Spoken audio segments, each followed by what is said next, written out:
Hello friends, welcome to my channel. চলে এসেছি আজকে আরও একটি নতুন রেসিপি নিয়ে।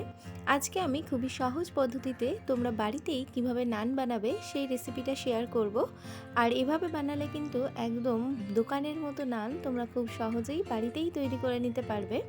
তার জন্য প্রথমেই আমি নানের জন্য ডো বানাচ্ছি, যার জন্য 2 কাপ ময়দা নিয়ে নিয়েছি, আর পরিমাণ মতো নুন দিয়েছি, আর 1 টিস্পুন আমি চিনি দিলাম, আর হাফ টিস্পুন দিলাম বেকিং পাউডার, আর 1/4 টিস্পুনের মতো দিলাম খাবার সোডা। এগুলোকে দিয়ে আমি ভালো করে ময়দাটাকে মিক্সড করে নিয়ে এর মধ্যে আমি 2 টেবিল স্পুন সাদা তেল দিয়ে দিচ্ছি।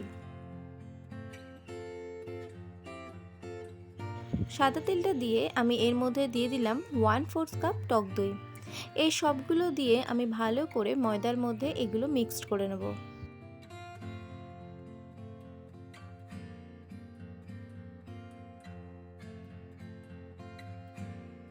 ভালো মতো এগুলো মিক্সড করা হয়ে গেলে আমি এর মধ্যে দিয়ে দেব 1/4 কাপ দুধ। দুধটা একদমই অপশনাল, এটা তোমরা নাও দিতে পারো। দুধটা দিয়েও আমি আরেকটু ভালো করে ময়দাটা মেখে নিয়ে এর মধ্যে আমি ঈষদুষ্ণ গরম জল দিয়ে ময়দাটাকে ভালো করে মেখে নেব। ময়দাটা খুব বেশি শক্ত করে মাখবো না, এটাকে একটু সফট করেই আমাদের মাখতে হবে। আমি অল্প অল্প করেই গরম জল দিয়ে ময়দাটাকে মেখে নিচ্ছি।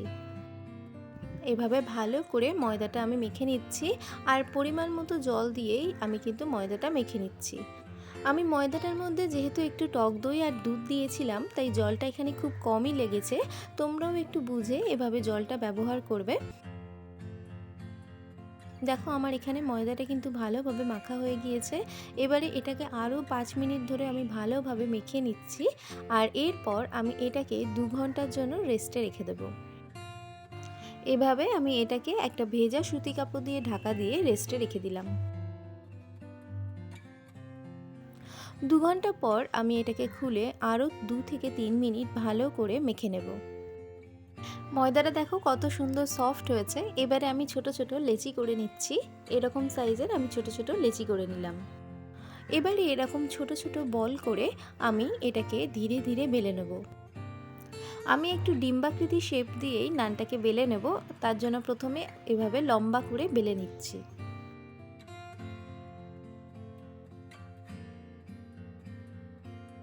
এভাবে ধীরে ধীরে আমি লম্বা করে একটু বেলে নিয়ে আমি মাথার দিকটা একটু টেনে দিচ্ছি, যাতে করে একটু ডিম্বাকৃতি শেপটা হয়। এবারে আমি একটা ননস্টিক তাওয়া ভালো মতো গরম করতে দিয়ে আমি বেলে রাখা ময়দার এক পিঠ ভালো করে জল লাগিয়ে দিয়েছি, আর জল লাগানো অংশটা আমি তাওয়ার দিকটা করে দিয়ে এভাবে হাত দিয়ে চিপে চিপে লাগিয়ে দিচ্ছি, যাতে করে যখন আমরা এটা উল্টে দেবো যেন খুলে না যায়। জলটা যদি ভালোভাবে লাগানো হয় তাহলে দেখবে এভাবে খুলে যাবে না। এরপর আঁচটাকে মিডিয়াম টু হাইয়ের মাঝে রেখেই এভাবে আমাদের তাওয়াটা উল্টে দিতে হবে, আর ধীরে ধীরে যখন অল্প রং এসে যাবে তখন আমি এটাকে উল্টে দিয়ে এর ওপর দিয়ে একটু বাটার ব্রাশ করে দিচ্ছি।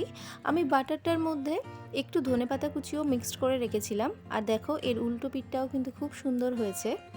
এবারে আমি বাকিগুলো এভাবে জল লাগিয়ে লাগিয়ে ভালো করে চেপে দিয়ে এরপর উল্টে দিয়ে এভাবে সেঁকে নিয়েছি।